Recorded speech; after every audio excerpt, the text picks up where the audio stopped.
시청자 여러분, JTBC 뉴스룸을 시작합니다. 밤 12시 6명. 원래 내일부터 수도권에선 거리 두기가 좀 풀릴 예정이었습니다. 하지만 밤 10시 4인 제한이 일주일 연장됩니다. 오늘 상황이 워낙 급박했기 때문입니다. 하루 사이 신규 확진자가 800명 가까이 추가됐습니다. 이 중 80% 정도가 수도권에서 나왔습니다. 이 때문에 거리 두기 완화가 미뤄졌습니다. 먼저 유한울 기자입니다. 정부는 오늘 오전 원래 계획대로 내일 사회적 거리 두기를 완화하겠다고 밝혔습니다. 새로운 거리두기 체계는 예정대로 7월 1일부터 시행될 것이며 최근 일주일간 평균 환자 수에 따라 수도권은 2단계가 적용될 예정입니다. 하지만 서울시에서만 전체 확진자의 절반 가까이 나왔습니다. 금일 0시 기준 신규 확진자 375명으로 올해 들어 가장 많은 확진자를 보이고 있습니다. 방역당국은 일단 새 체계를 적용한 뒤 단계 조정을 검토하겠다고 했지만 서울시의 판단은 달랐습니다. 현 상황에서는 서울의 경우 일주일 정도 추이를 살펴보면서 확진자가 감소하지 않을 경우 그 부분에 대해서도 재검토할 수밖에 없음을 말씀드립니다. 정부와 논의 끝에 현행 거리두기 체계를 일주일 동안 연장하기로 한 겁니다.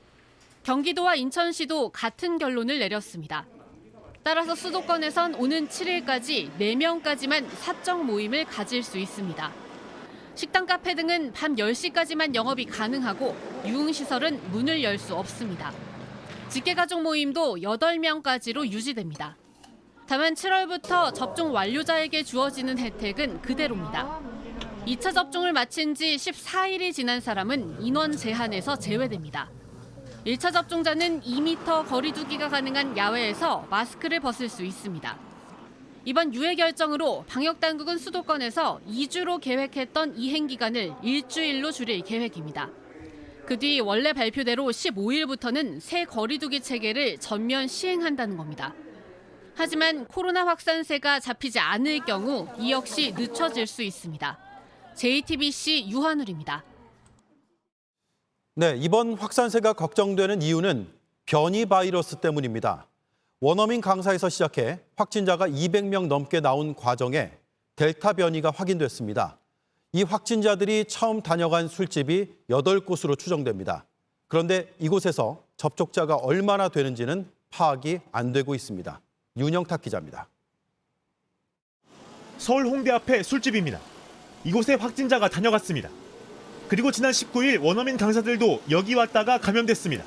그 이후 모두 213명이 확진됐습니다. 방역당국은 지난 16일 이후 홍대 인근 술집 8곳의 방문자들은 코로나 검사를 받아달라고 안내 문자를 보냈습니다. 접촉자 규모를 제대로 파악하지 못했기 때문입니다. 조사 결과 손으로 적은 명부 일부 내용은 알아볼 수 없게 적혀 있었습니다. 특히 이 가운데 델타 변이 바이러스에 감염된 사람도 9명이나 포함되어 있습니다. 영어학원 확진자들을 무작위로 검사하는 과정에서 나왔습니다. 어디서 몇 명이 더 변이 바이러스에 감염됐는지는 조사하고 있습니다. 방역당국은 집단 전체를 변이 바이러스 감염자로 관리하겠다고 밝혔습니다. 그러면 지금까지 168명이던 국내 델타 변이 관련 확진자 숫자가 381명으로 2배 넘게 늘어납니다. 지난 4월 중순 국내에서 처음 발견된 이후 2달여 만에 400명에 육박하는 겁니다. 당국은 그러나 확진자 전체를 변이 검사하지 않고 15% 정도만 검사하겠다고 밝혔습니다. 사실 정확도를 위해서는 검사를 하는 게 맞죠. 감염된 분이 만약 거기에 대부분이 델타 변이라면 심각성이 큰 거잖아요. 수도권에서 발생한 대규모 델타 변이 집단 감염 사례인 만큼 더 적극적인 대응이 필요합니다. 세계보건기구 WHO는 델타 변이가 역대 가장 전염력이 높다며 우려 변이로 지정했습니다.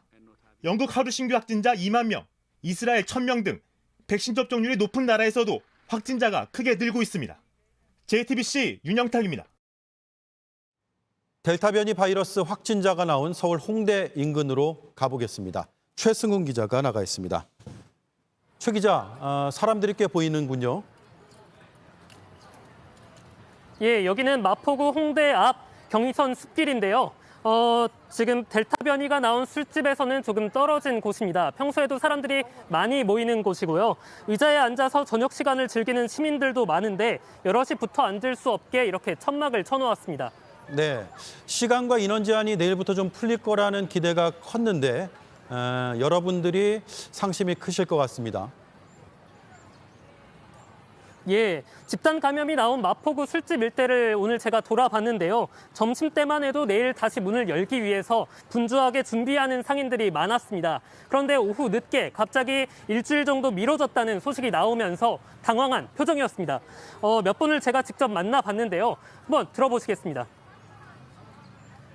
남아있던 전에 시켰던 뭐 주류들 유통기한 지난 거 다시 또 내용물 버리고 또 수거 업체 또 불러서 해야 되고 에어컨이나 뭐 이런 칸막이도 다시 제대로 설치를 해놨거든요. 네. 근데 또 일주일 연장됐다고 하니까 헛수고가 된 거죠.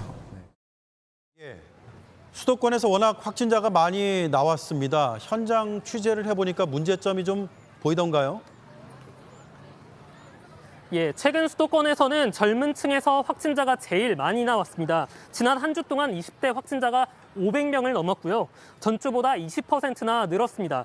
이들이 많이 가는 학원이나 주점 같은 곳에서 감염이 계속되고 있습니다. 문제는 활동량이 많은데도 백신 접종은 아직 시작도 못했다는 겁니다.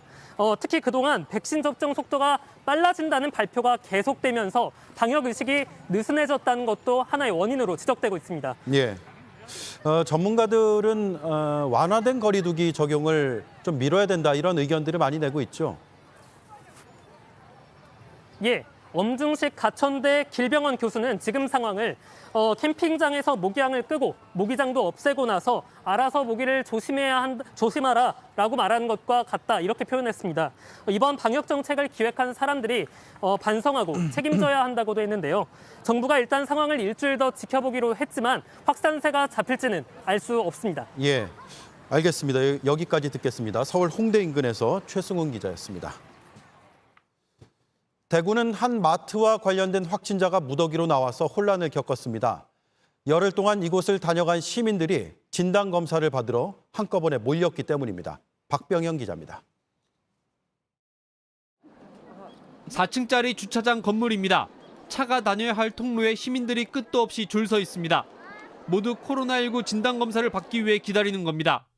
통로를 돌고 돌아 건물 밖을 빠져나오자 선별 진료소가 나옵니다. 이 대형마트에선 지난 26일 마트 직원 A씨가 코로나19 확진 판정을 받았습니다.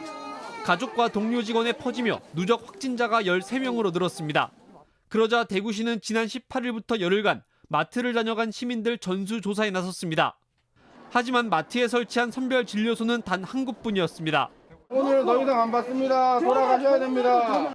주변 교통은 마비되고 더위 속에 기다린 시민들은 대구시 행정에 불만을 나타냈습니다. 드라이버 서로를 하든지 이쪽에 가면 열 군데를 재르든지. 검사를 안 할 수 없으니까 또 상황이 이렇다 보니까 또 줄을 서야 되고. 뒤늦게 대구시는 안내 문자를 통해 검사 대상을 방문자에서 증상이 있는 사람으로 바꿨습니다. 검사 인력도 늘리고 선별 진료소도 각 자치구로 나눠 배치했습니다. 줄이 너무 많이 있어갖고 못하고 일찍 마감이 한 4시 반 마감돼갖고 다시 집으로 돌아오게 돼갖고 오늘 나왔습니다. 한편 대구시는 7월 1일부터 2주간 사적 모임 인원을 8명까지 모일 수 있게 할 방침입니다. JTBC 박병현입니다.